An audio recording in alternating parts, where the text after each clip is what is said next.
Once you have worked on your professional brand, you need to then review what you have and you need to consider some ethical concerns. All professionals need to have a basic understanding of the ethics and technical communications.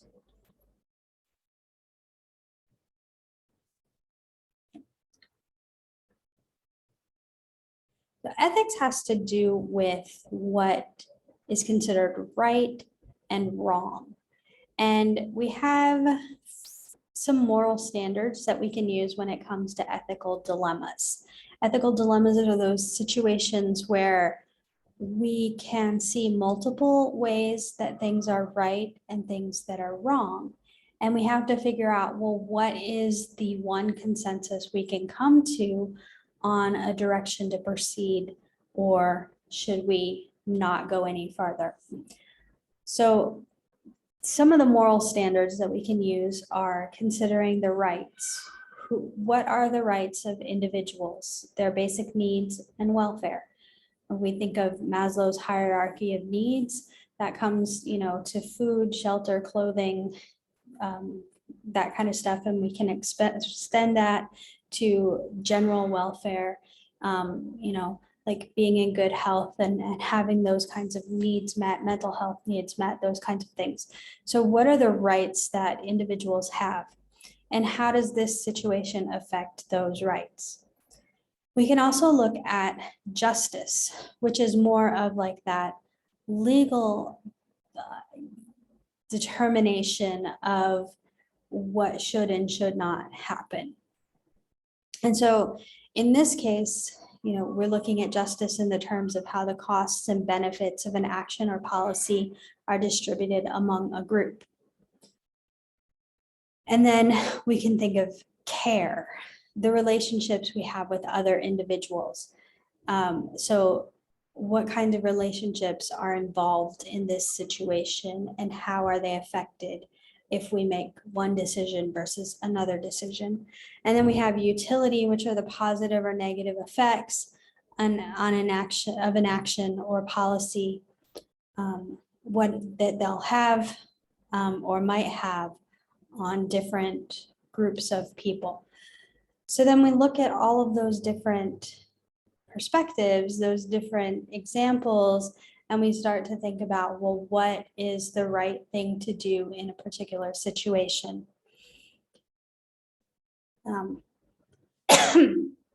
We have ethical obligations to our employers.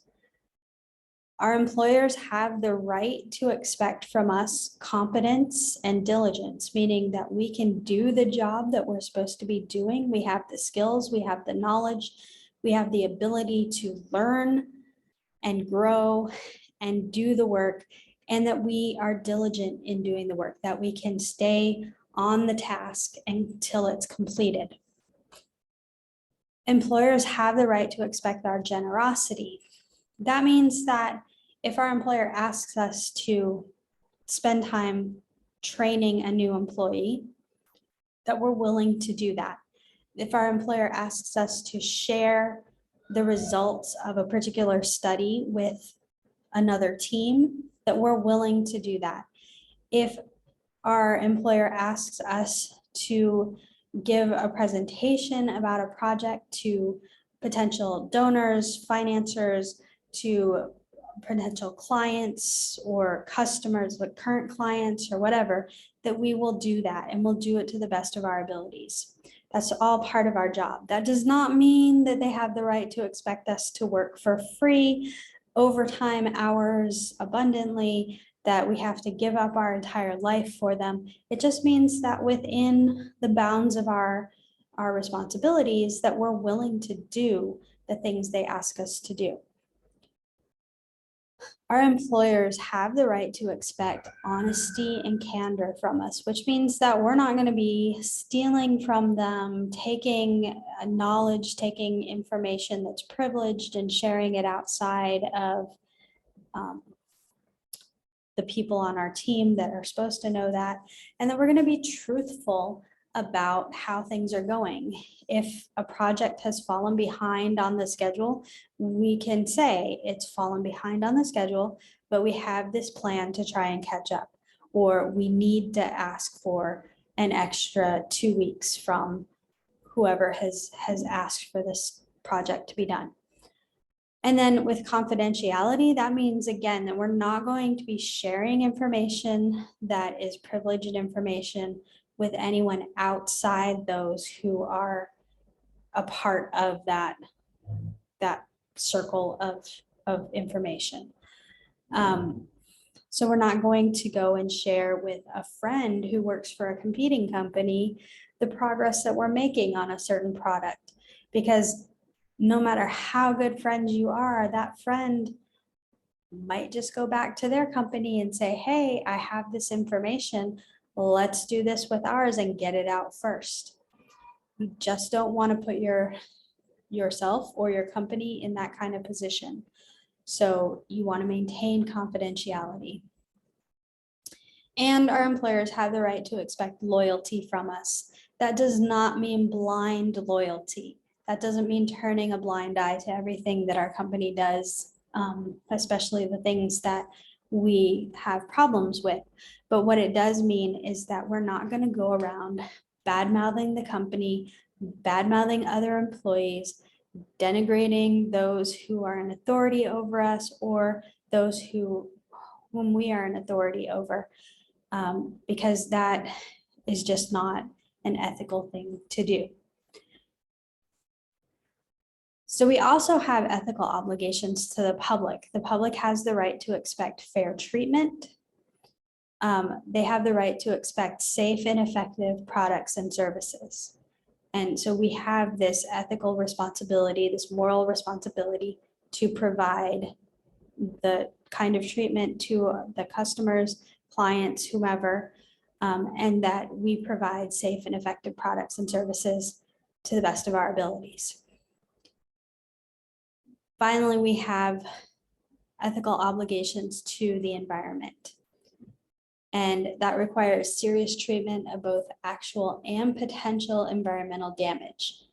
So, as one employee, you may not have a whole lot of say, but where you do have enough influence, you need to use that influence. You need to be that voice that's speaking up and making sure that the ethical obligations to the environment and to the public are met. So when it comes to job applications, these kinds of things apply as well. Companies investigate candidates to determine their qualifications. So I have some information here for you that in 2015, there was a study that was commissioned by CareerBuilder. And in that study, 52% of the companies that participated say that they research applicants online. 38% of those 38% of those were motivated to seek out an applicant because of positive information that they found online. And some of that positive information included things like background information that supported job qualifications, a personality that fit with the company culture, professional looking site. So their own personal website was a professional looking site. It was well maintained. It had good information on it. They demonstrated great communication skills and they demonstrated creativity. And that's the good news. The bad news though is that 32% found good things. 48% of those found information causing them to reject an applicant. Some of the things that they stated as causing them to reject an applicant were things such as provocative or inappropriate photos on social media sites, suggestions of drug or alcohol use. And I would imagine that for most cases, the alcohol use would be like excessive and not just occasional. Negative comments about a former employer or colleague. So right there, I mean, that's an ethical violation right there. And it shows that if you're going to badmouth former colleagues and former employers, can we really trust you to be loyal to us and to be ethically considerate toward us? They found evidence of poor communication skills, and they found discriminatory comments about race, gender, or religion. So you want to maybe take an opportunity at some time before you get serious about looking for work or looking for a new position to maybe go through your social media, think about what comes up with your name and what you might want to do to maybe make some things less public, less easy to find, things that would conflict with company values. Because what happens, when employers do find these lies and misrepresentations, as well as things that conflict with their values, they don't offer the position to the candidate. But more than that, if it's an internal candidate, or they find it about somebody who's already employed, maybe not even seeking a new position, they terminate the employment of internal candidates. Like, not only do you not get hired for the new position, like this promotion that you're trying to seek, but you lose the job you already have. We've seen those kinds of things happen. We've seen them happen for jobs. We've also seen that happen in education.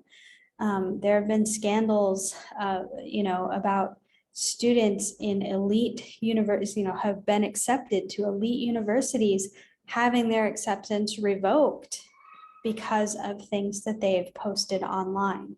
And that same kind of thing happens with employers. Now, we can talk about First Amendment rights, which really have nothing to do with private employers. It really only has anything to do with the government can't regulate your speech. So private employers, that's a whole different situation. So First Amendment rights don't really completely apply here. Although we do have this expectation that we can speak our minds freely, we can show ourselves the way we want to, and in our personal lives, that's what we do. But with the increase of social media, those lines between personal and professional have become more and more blurred. And we now have to be thinking about, what will employers find when they look at my stuff? Are they finding what I really want them to find? Do I need to make some concessions? Do I need to, lock down the stuff that really speaks one way and just leave the professional stuff available publicly? We all have to come to terms with these things, and it's not a black and white situation. It's more and more gray. So this week's team exercise is an exercise with two ethical dilemmas. You have two scenarios that you're going to look at, and you're going to respond to them as a team. So one response for your team. A note about the teams will be a bit different this week. We have some people who didn't participate in week one, so I'm not going to include them in week two stuff. They may have forgotten that they were in this class or whatever. But I don't want to have a team of 5 people where only 2 are actually participating. So I'll be going through what you will all do in the week 1 team exercise and the email introductions that I've received, and then I'll reassign teams. So you can expect to see something sometime Monday about the teams. But you'll have to give me a little bit of time to go through everything that's already been submitted. And since your team exercises aren't due until noon, it'll be later in the day. All right. So the first one, I'll let you guys read it on yourself, on your own, but the first one asks you to prepare 2 responses. So one in favor and one opposed. How your team decides to do that is up to you, but you need to just prepare one response that is in favor of the application and one that is opposed to the application. And both responses should give the reasons for or against. Right, so the one in favor should give the reasons in favor, and the ones opposed should give the reasons opposed. There isn't a set format for this. You don't have to do anything fancy. A simple paragraph is good enough. These are exercises to get you thinking, to get you communicating with one another and creating responses together. Just a reminder that, one of the big skills that employers look for is teamwork, and teamwork is a part of the curriculum for this class. So you will be doing team exercises throughout the semester. The second one, you only have one response, and you should come to a consensus together. And again, since these are ethical dilemmas, go back to those moral obligations and think about, what rights are involved and how is justice involved, what relationships of care are involved, and how is utility involved, and think about what the response should be. And because they are ethical dilemmas, in both cases, there isn't one right or wrong answer. There are many ways to approach these dilemmas. So you're not going to be graded on getting a right or wrong answer. You're going to be graded on how well you come together to create some sort of a well thought out response.